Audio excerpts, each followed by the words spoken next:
اعوذ باللہ من الشیطان الرجیم بسم اللہ الرحمن الرحیم۔ السلام علیکم بھائیوں اور بہنوں، امید ہے آپ سب لوگ اللہ تعالیٰ کے فضل و کرم سے خیریت سے ہوں گے۔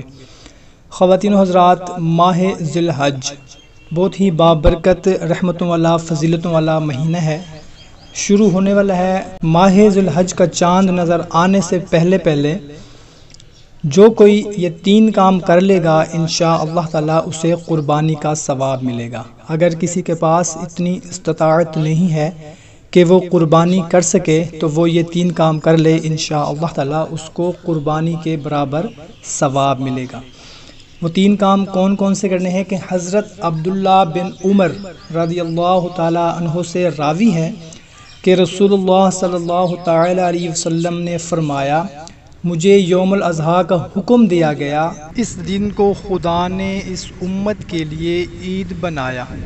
ایک شخص نے عرض کی، یا رسول اللہ صلی اللہ تعالیٰ علیہ وسلم، یہ بتائیے اگر میرے پاس صرف وہ جانور ہو جو دوسرے نے اسے اس لیے دیا ہے کہ یہ کچھ دنوں اس کے دودھ وغیرہ سے فائدہ اٹھائے پھر مالک کو واپس کر دے، اس کے علاوہ کوئی اور جانور نہ ہو تو کیا اسی کی قربانی کر دوں؟ فرمایا نہیں، ہاں تم اپنے بال اور ناخن ترشواؤ اور مونچھیں ترشواؤ اور منہ زیر ناف کو مونڈو، اسی میں تمہاری قربانی خدا کے نزدیک پوری ہو جائے گی۔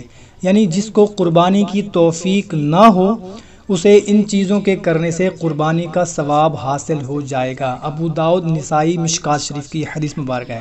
جس نے قربانی کرنی ہے اس نے بھی ذی الحج کا چاند نظر آنے سے پہلے یہ 3 کام کر لینے ہیں، اور جس نے قربانی نہیں کرنی، جس کو استطاعت نہیں ہے، وہ بھی اگر ماہ ذی الحج کا چاند نظر آنے سے پہلے یہ کام کر لے اور اس کے بعد نماز عید پڑھنے کے بعد اگر یہ ناخن تراشے، بال کٹوائے تو اس کو قربانی کا ثواب ملے گا انشاءاللہ تعالی۔